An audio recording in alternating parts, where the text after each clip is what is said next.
कराड उत्तर से भाजपा विधायक मनोज घोरपड़े कराड मसूर में सह्याद्री सहकारी चीनी कारखाने के चुनाव की तैयारी के लिए किसान सदस्यों की एक बड़ी सभा आयोजित की गई। इस समय कारखाने में सत्ता के विरुद्ध विरोध का बिगुल बज उठा। सह्याद्री सहकारी चीनी फैक्ट्री के चुनाव के दौरान जो टर्न विधानसभा और कराड बाजार समिति के समय इस्तेमाल किया गया था, वही टर्न इस्तेमाल करेंगे और वे फैक्ट्री को आम किसानों को सौंपने के लिए चुनाव लड़ रहे हैं, ऐसा उन्होंने कहा। कारखाने में विधायक मनोज घोरपड़े ने घोषणा की कि मेरे घर में से कोई डायरेक्टर चेयरमैन नहीं होगा। मोठा मेळावा घेत आहे, ही विजयाचा मेळावा आहे का शुभारंभाचा?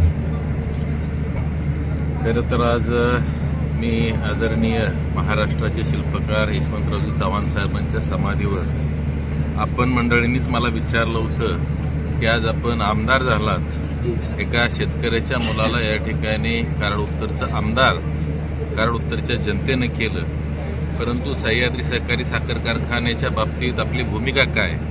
तर मी त्याच वेळेला सांगितलं होतं की मी सह्याद्रीच्या सर्व सभासदांचा मेळावा या ठिकाणी घेईन आणि त्यामध्ये सभासदांना विचारेन की आज जो काही चाललेला जो कारभार आहे, हा कारभार आपल्याला पसंत आहे का? आणि जर तो पसंत नसेल तर या ठिकाणी 100% सह्याद्री सहकारी साखर कारखान्याची आम्ही निवडणूक लढवणार। आणि आज या ठिकाणी मी सभासदांचं मत घेण्यासाठी, मत विचारण्यासाठी आज हा मेळावा या ठिकाणी घेतलेला आहे। या ठिकाणी सर्व बाळासाहेब पाटील ज्या चेअरमन आहे त्यांच्या विरोधातील सर्व शक्ती आज या ठिकाणी आम्ही एकत्र आलेलो आहोत आणि आज आम्ही निर्णय घेणार आहे की या ठिकाणी हा कारखाना अशा पद्धतीनं आपण पुढे लढायचा आणि ज्या पद्धतीनं जे काही मी सांगितलंय की या कारखान्याचा चेअरमन सुद्धा या ठिकाणी सर्वसामान्य सभासदाचा मुलगाच या ठिकाणी आमचे सर्व सभासद करतील। या ठिकाणी व्हाईस चेअरमन सुद्धा सर्वसामान्य सभासदांचा मुलगा असेल आणि यामध्ये पुन्हा एकदा सांगतो की माझ्या घरातील या इलेक्शनमध्ये कोणीही उभं नसणार आहे। दादा काय सांगाल की कारखान्याच्या आता प्रस्थापित आहेत, ज्यांची सत्ता आहे त्यांच्या विरोधात आणखी एक गट वेगळे मेळावे घेतोय, सभासदांसाठी काम करतोय, हे सगळे तुम्ही एकत्र येणार आहात का? कारण बेसिकली जर आज आपण बघितलं तर विधानसभेच्या इलेक्शनच्या अगोदर सुद्धा अशाच पद्धतीचा माहोल होता। समोरच्या पार्टीला असं वाटत होतं की या ठिकाणी इलेक्शन दुरंगी होणार, तिरंगी होणार, चौरंगी होणार आणि त्याच गोष्टीत ते मशगूल होते।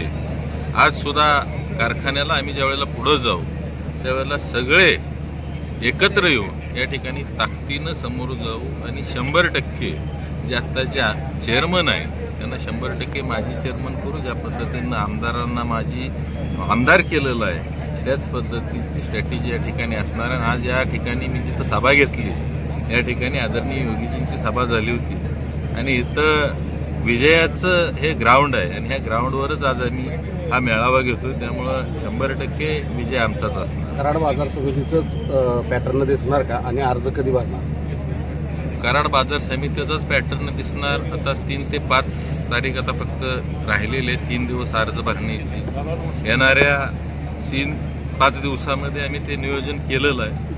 त्या ठिकाणी आम्ही ते सगळ्यांचे अर्ज घेऊ।